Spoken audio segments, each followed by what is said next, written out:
There's a seat in the area.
Straight over, please. What is something?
Anyone is departing at Waterloo for the London Eye, if you'd like to start making yourself ready in the lower saloon at the back of the boat. That's anyone for Waterloo for the London Eye, if you'd like to start making yourself ready in the lower saloon at the back of the boat. So we won't be here for long, ladies and gents. We'll drop a few people off and then be continuing our journey down to the tower. Thank you. Come on mate, come on, hello. If they don't wave back, it normally just means that they're Londoners. And that means that they're just a bit miserable, alright, so don't worry about it. Now, over to the left-hand side, coming up, on the river wall, there's a large stick of rock. Now, that stick of rock, that is known as Cleopatra's Needle. It is older than the city of London itself. It dates back grateful Egyptian viceroy for English's victory over the French in the Battle of the Nile. But the next, over 95% of the workforce, so they were female when this bridge was under construction. It has been faced in a very expensive self-cleaning Portland stone. Every time it rains, this bridge, it does clean itself. So the exterior to the bridge, right, this is right behind the trees, the grey building with the black sign which isn't working. This is the National Theatre. That is London's pride and joy in the world for the honourable company of master mariners. And all that means is that it's basically a floating drinking club for retired sea captains. Now at the stern of the boat, at the back of the boat, beneath the trees, there's a grey column. Temple Gate and Arch. It's a boundary marker for two cities. So we're now leaving the city of Westminster. Ladies and gents, look at the queue on just above the river wall. Look at the queue there. This is all for the Queen lying in state. So this queue here will go right back to Bermondsey. It's about a 12-hour queue, ladies and gents, to go and see the Queen from start to finish. Now, on the right-hand side, the orange building, this is the Oxo Tower. This is where they once made a famous little stop queue, better known as Mum's Gravy. It's not made there anymore. The first two floors, they're shops, some luxury, unaffordable housing in the middle, and at the top there is a very expensive restaurant by the name of Harvey Nichols.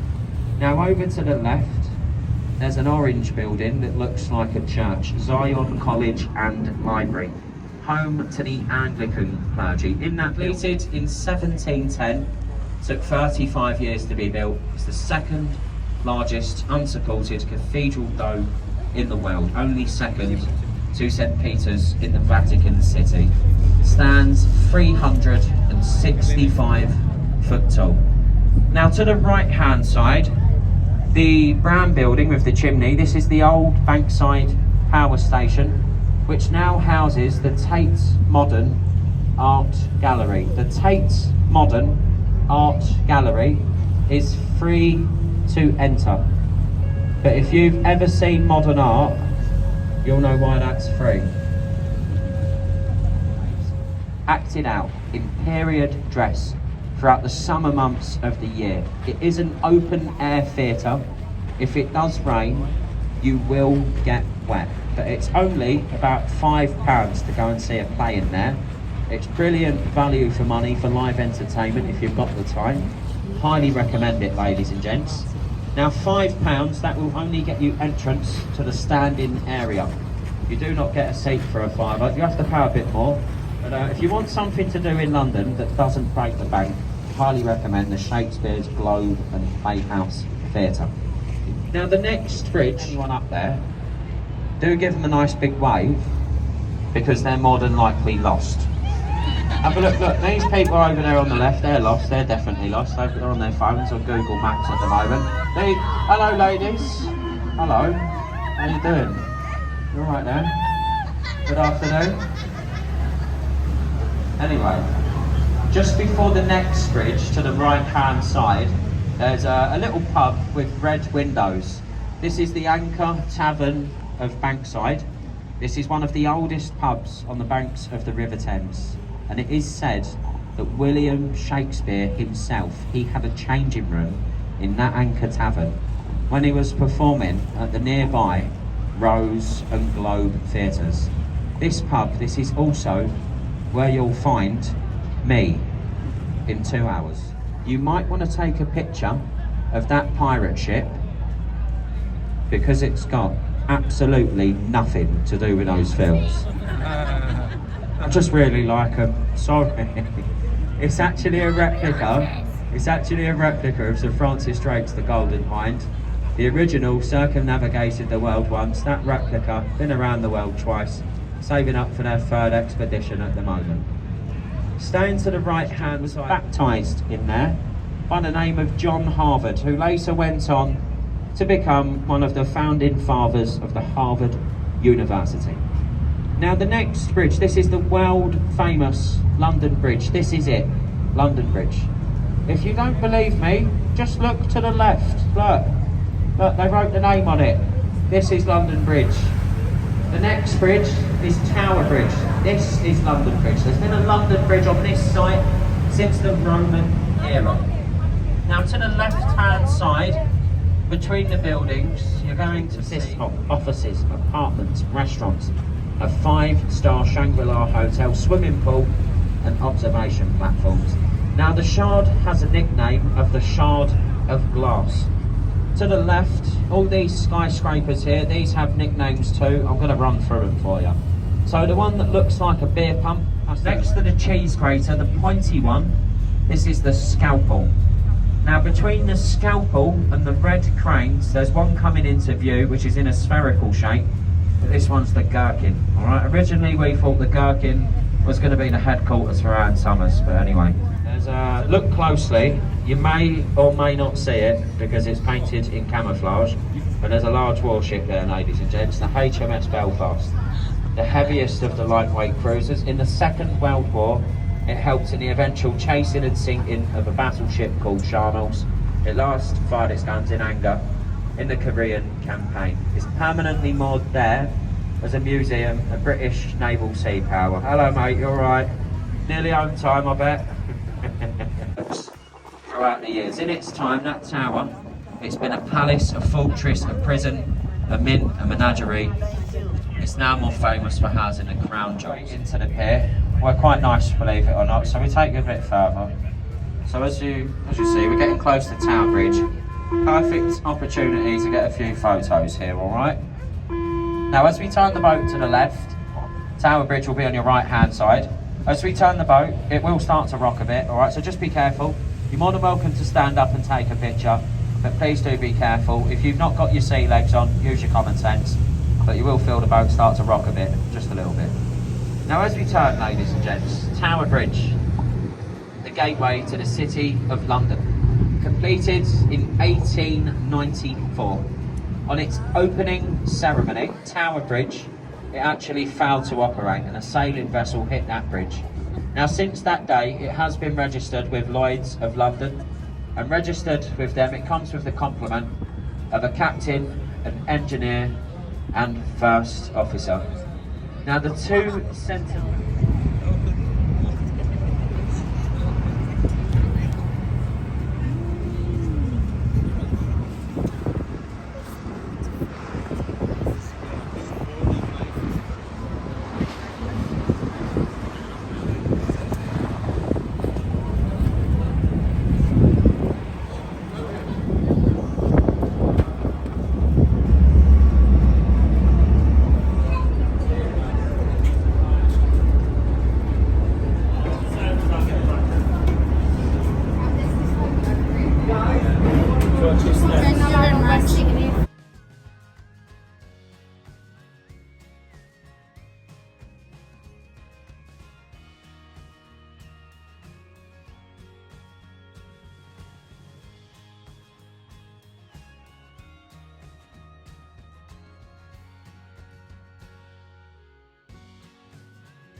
Satu sekolah ni, satu.